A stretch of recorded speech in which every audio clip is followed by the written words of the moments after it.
Hello and welcome back to the channel, ladies and gentlemen, and welcome to HELLRAISER: The Road Below. This story takes place whilst Kirsty Cotton has assumed the Pinhead mantle. This is, I guess, background information. It fleshes out her journey as the Hell Priest and what she did as her time as a Cenobite. So I hope you enjoy it. If you do, give it a big thumbs up and please do hit subscribe for more. And that being said, let's dive right into it. We open with Kirsty Cotton in hell. Things must be bad if you are coming to me for advice. Kirsty, the new Hell Priestess, is speaking with female Cenobite. Not advice, but I didn't want to go to my friends and I didn't know who else to... I think I've done something bad, but at the time it seemed like the right thing to do. Oh yes, good intentions. You know where those will lead you. Female glances over the pit. A reference to Kirsty assuming the mantle of Pinhead. It leads her straight to hell. And we flash cut now to then, sometime in the past. Summoning is the easy part. Demons like to be allowed into our world. But once they're here, they're free to do whatever they wish. They can trap you, torture you, or drag you down to hell. You need to protect yourself. It's a woman. She sounds deranged almost. And the best circles of protection I know are in here. Don't be fooled by the glossy cover. This is a reprint of an older book, much more affordable. She holds a book that just simply says demons. And good luck with that, you fucking idiot. Have I ever told you that I love watching you work, Rhea? You could sell ice cream to the lactose intolerant. She wanted to sell her soul to a demon for bigger boobs because she can't afford surgery. I had to steer her towards these harmless books. The harmless books? You pay me to believe in this stuff? No, I just pay you. What you believe in is your own affair. The shop owner, states the rear. I've got to run down to the postal emporium and mail these before they close. You're in charge. I'm always in charge. You only think you own this place. And if you see that daughter of mine, I'll tell her to call you, sure. Stop worrying. And so the shopkeep goes down to the post office, or the postal emporium, as he says. And he does indeed bump into Rhea's daughter. Hi, Otto. Afternoon, Cordeal. Now, you better watch yourself. Your mom ain't happy with you right now. How is that different from any other time? Ever? You can't leave me alone with her, Otto. Neither rain nor sleet, nor Otto Anderex. Constant procrastination will keep the post office from closing promptly at 6 p.m. Now don't let her give you any guff. You can't fool me. Guff isn't a real word. Couldn't you talk to her? Tell her to calm down? I always do. It never helps. Good luck, kiddo. Otto and Cordeal part ways, and she enters the shop. Where have you been? Fine. Thank you, and how are you, dearest mother? I told you to come here as soon as rehearsals was out. That was over an hour ago. I've been worried sick. Your phone goes straight to voicemail. I turned it off. During my job interview, they offered me the job. You're not getting a job. It's at the Bainant Palace down at Decatur. If you even care. We've been over this. Your grades. My grades are great, and that's a bullshit excuse. Customer. Go wait in the back. I'll be in as soon as Otto gets back, and don't. I know, don't. She walks in the back and starts touching everything. Touch anything. Touching things, touching things, touching things. Something catches the little girl's eyes. It's the box, the lament configuration. She reaches out. It calls to her. The desire from within. I said don't touch anything. Rhea's arm snaps down. What's the big deal? That's Satan's Rubik's Cube, right? Afraid I'm going to sell my soul to get a mom who will let me have a job? No. It's just it's an antique, and if you broke it, then I'd have to get a job just to pay for it. Honey, it's not the job that's the problem. It's just, this is a dangerous city, and yeah, you said that about New York and San Francisco and fucking Portland. I'm going home. She storms off. I apologise for that. My daughter's... Rhea walks up to the customer. It's quite alright. After all, we don't pick our families. He looks down at his phone and there's pictures of both of them. A message. Look who I've found.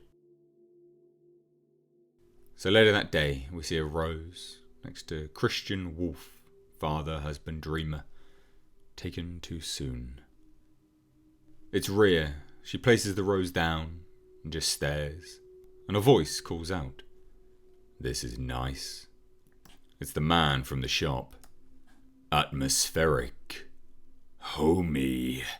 Secluded. He starts to smile. We see sharp teeth. Buddy, you have no idea who you're fucking with. She pulls out a flick blade. Of all people, I should know exactly who and what I'm fucking with.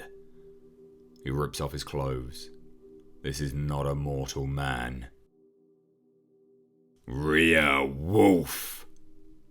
How do you know that name? Isn't it obvious? Need a minute to put two and two together. I'm Joseph Neithercoat. Maureen Neithercoat was my wife.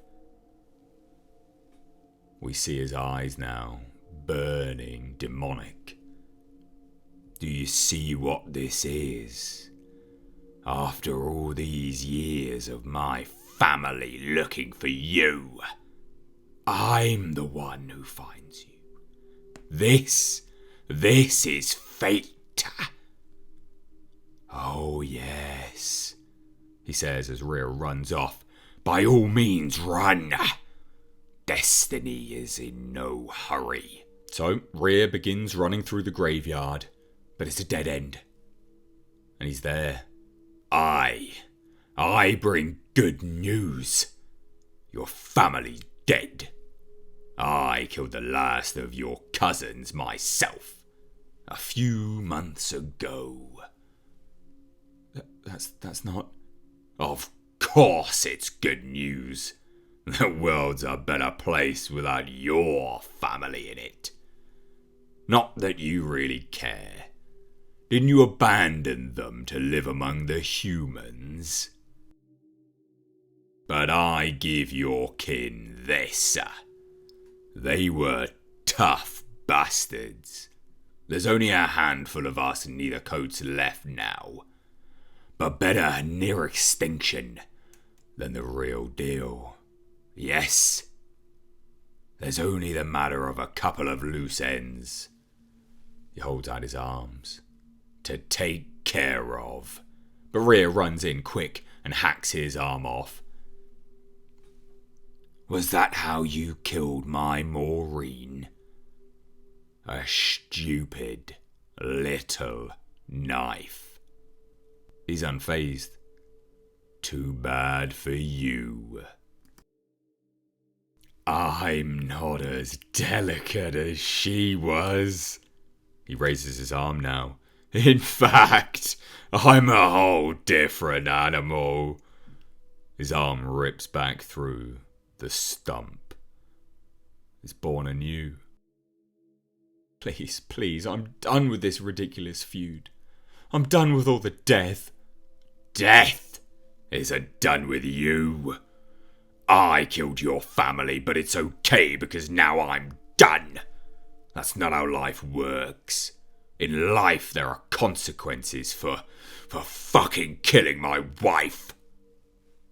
The blood feud is over. Your side lost. Accept your extinction with a little dignity. You're the last wolf. We thought. Turns out we were off by one. What's her name? Cordeal, right? The sinking realization hits Rhea. They've not come just for her, but they will indeed murder her daughter. No! She says, a beam of light bursts from her. You stay away from her. She's innocent. She's a wolf. There's no such thing as an innocent wolf. I'll kill you. I'll fucking kill you, she screams. Oh, please. If this parlour trick is the best you can do. You're doomed, he says as he grabs Rhea's throat. And even if you killed me, my family is on their way. The wolf line ends tonight. That's fate. So ask yourself, are you ready to die? He lets go. And more importantly, are you ready to watch me kill your daughter in front of you? Because that's what I'm going to do. What you did to my Maureen. It's only just eye for an eye. Big bad wolf. And you don't have the power to stop me. She stands there in the graveyard, shaking. She storms back, races back, and she just has the flashback of the man, the demon. Don't have the power. She storms into the shop. Come on, come on. She hears Cordeal. Afraid I'm going to sell my soul? She storms in the back. She grabs a book, some candles, Summoning of Demons. And there, she picks up the lament configuration. Is this how Kirsty Cotton is intertwined? Come on, you stupid thing. It starts to open. That same familiar click. The rotation of the patterns, the electricity. Oh. It goes on the floor. It begins moving, changing. The configuration completes itself. And there the same familiar bell tolls. The lights in the room. From some unforeseen gateway. Beckons. The Cenobites. And there Kirsty Cotton materialises. That was different. You're a demon. I guess I was expecting horns, not pins, Rhea states, shocked. Who are you? What did you do with Edgar and the others? I summoned you, you're mine to command. And I didn't say you could talk. You're here because I want to sell my soul. I should have assumed someone would try that sooner or later. What is it you want? The usual Faustian nonsense? There's people I need killed. A family. And there, just that word, it hits Kirsty, the new High Priestess of Hell, like a brick. I'm sorry, honey. I think you've got me confused for someone else. She raises her hand. What? But she can't move. Now that you know I mean business, Rhea says, let's talk about terms. Well then, this better be good.